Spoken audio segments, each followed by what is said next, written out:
Bonjour à tous, j'ai le plaisir d'accueillir à mes côtés Olivier Poncelet, délégué général de l'Union TLF, l'Union des entreprises transport et logistique de France. Bonjour Olivier et merci beaucoup d'avoir accepté notre invitation. Bonjour et merci à vous. Alors pour commencer, est-ce que vous pouvez nous donner les principaux chiffres de l'Union TLF?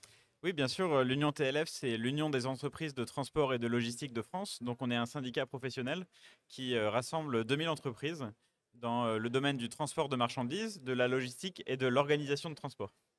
Donc, on a 6 délégations régionales, donc on couvre l'ensemble du territoire. On a 35 des 50 plus grandes entreprises du secteur, mais également 80% de nos entreprises ont moins de 20 salariés, ce qui nous permet d'avoir une vue à la fois sur l'ensemble de la chaîne logistique, mais en même temps sur les défis des différentes tailles d'entreprise.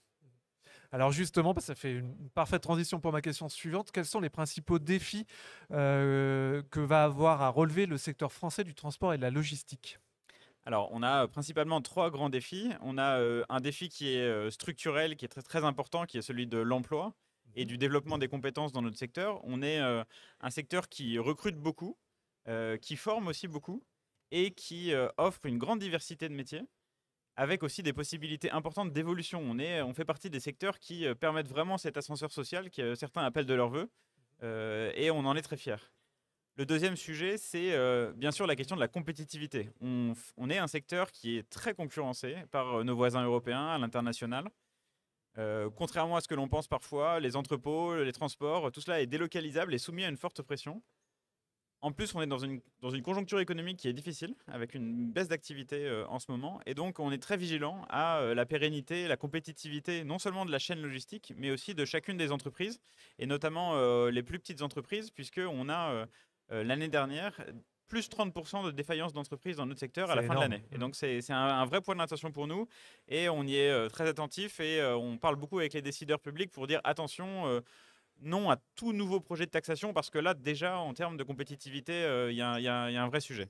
Et le troisième point, c'est bien sûr la transition écologique, qui est un sujet majeur et sur lequel travaillent les entreprises au quotidien, qu'elles soient logisticiens, transporteurs. Donc chacun a ses défis par rapport à cela. Et on essaye, avec les pouvoirs publics, on va peut-être en reparler, d'agir sur les différents leviers, c'est-à-dire la question de la motorisation des flottes de véhicules, mais aussi la bonne implantation des entrepôts, qui est aussi un sujet, puisque ça permet de réduire les kilomètres parcourus, la formation professionnelle, bref, sur l'ensemble des pans, on essaie d'y travailler avec les décideurs publics. Alors justement, rentrons dans le détail. Quelles sont les grandes actions que l'Union TLF mène actuellement pour aider les professionnels? Alors, on essaie d'avoir une marque de fabrique au sein de l'Union TLF, c'est d'apporter des outils très pratico-pratiques pour les professionnels. Donc, on publie beaucoup de webinars, de guides pratiques qu'on co-construit avec les adhérents, donc avec des dirigeants d'entreprise qui savent sur le terrain de manière opérationnelle ce qui se passe. Donc, on publie d'ailleurs à l'occasion du SITL un guide sur la sûreté du fret, à la fois sur les entrepôts et sur la partie véhicule. Donc, Que vous avez à côté de vous, je oui, vous je l'ai le vois. ramené ici, donc j'en profite pour n'hésitez pas à venir le télécharger sur le site de l'Union TLF. Autre exemple, un sujet du moment, c'est les Jeux Olympiques. On en commence à en parler beaucoup, on en parle pas mal au SITL. Donc là également, on a fait un autre guide très pratico-pratique puisqu'il explique réglementation, comment vont marcher les voies réservées, comment vont marcher les zones rouges, les zones bleues, les périmètres de sécurité, comment réussir à continuer à livrer dans nos villes pendant les Jeux.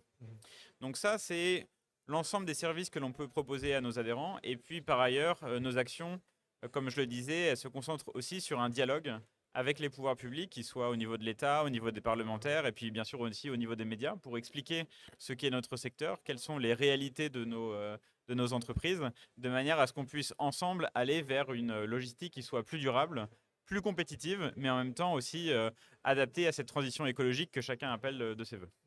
Alors l'Union TLF est un partenaire fidèle du salon SITL. Pourquoi est-ce que le salon est un rendez-vous important pour vous?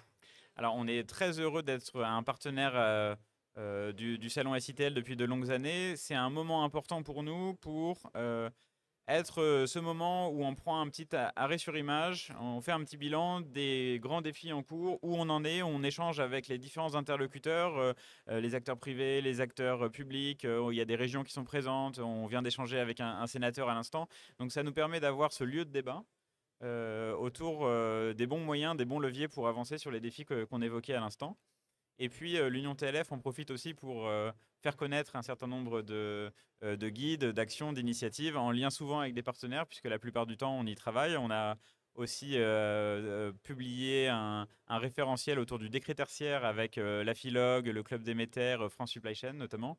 Et donc on est très heureux de pouvoir profiter de l'écho qui est offert par le salon pour faire connaître et valoriser ces actions. Un très grand merci Olivier et puis tous nos vœux de réussite justement dans tous les défis qui vous attendent et bravo pour votre dynamisme. À bientôt. Merci à vous. Au revoir. Au revoir.